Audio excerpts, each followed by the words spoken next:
So, what was it about coaching that made you want to do it for, a living?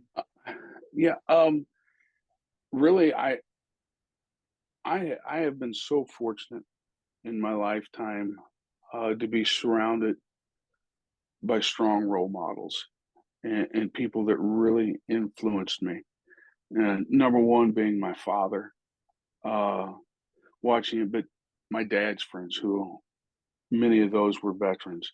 Like I said, Pat O'Connor, as far as the wrestling business, Yeah, yeah. growing up around him.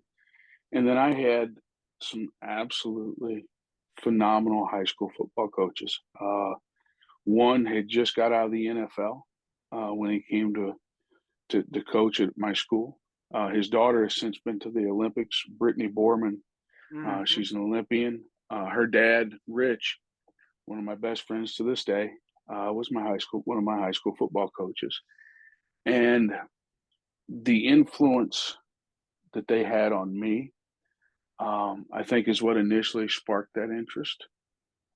Um, and as I got older, as I got out of the military and I got involved with law enforcement, and society has changed through those years. Oh, definitely. Um, and I saw coaching as an opportunity um, to have an immediate impact with younger kids, right? Having divorced families is much more common today than it was 30 and 40 years ago when I was growing up.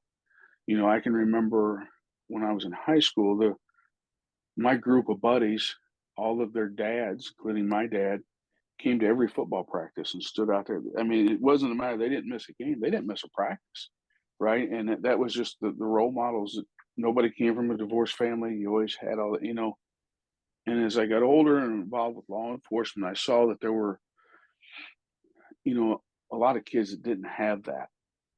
And I'd also knew that, a good coach can influence as well, right? They can step in, serve as that role model and, help those kids along that path. And I started coaching youth football. That was actually then was hired by the high school that I played at to come back and coach.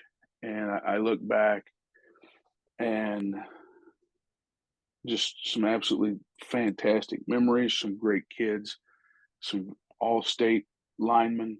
Um, had several uh, that went into the military, and I would go to the recruiters with them and talk to the recruiters with them, and to know that I played an influence in that. And then, one of the proudest moments I'd say as a coach, um, had a young man on our team, had a father that was non-existent, right? It just wasn't in the picture at all.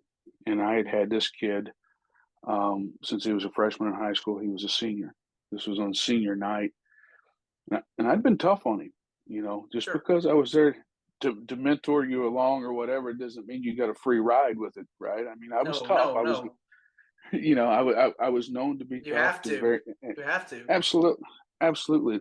Life's tough, Yeah, and it is. you better prepare yourself. And on senior night, that young man came to me and he said, "Hey, coach," he said, you know, I, I haven't seen my dad in 15 years. I don't even know where he's at, whatever." He goes, when they introduced me tonight, he said, "Would you walk out with me?" And his mother was there.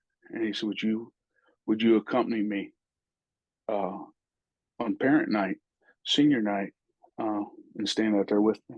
And I mean, I said, "Absolutely." I had to go in the other room, kind of dry my eyes out a little bit, but to know that, I don't say it quantified or justified all the years of coaching or whatever, but it let me know that I had made a difference, and he was just one example of that. And so, I mean, that was, when you talk about giving back, the community or whatever, I encourage people, if got any athletic ability, if you got any knowledge of sports, if you got the time, get involved with coaching youth sports. And if you're not a sports guy, whatever you're into, there's going to be kids that want to learn that. And there's nothing more rewarding than knowing that you helped out somebody and kept them, give them something to look forward to, something to shoot for, something to be involved with. And it's absolutely loved coaching. The last thing that we coached, my wife talked me into coaching girls volleyball with our daughters. I'm not a volleyball guy, uh, you know. So I picked up on a little bit. I was there more for.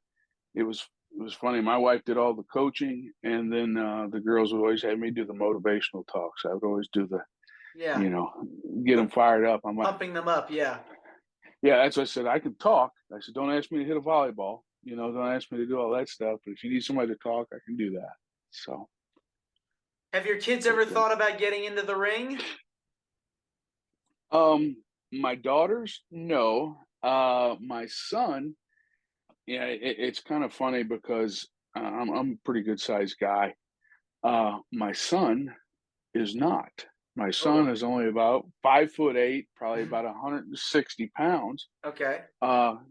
But he is in the ring. He's in there every month. He's a referee in the business. I got him into the refereeing side of it a few years back, and he referees for us. And he is he's really good at it. And I'm not saying it because he's my son. And he would tell you the same because I coached him and in sports, and then brought him into this business that has been so important to my life.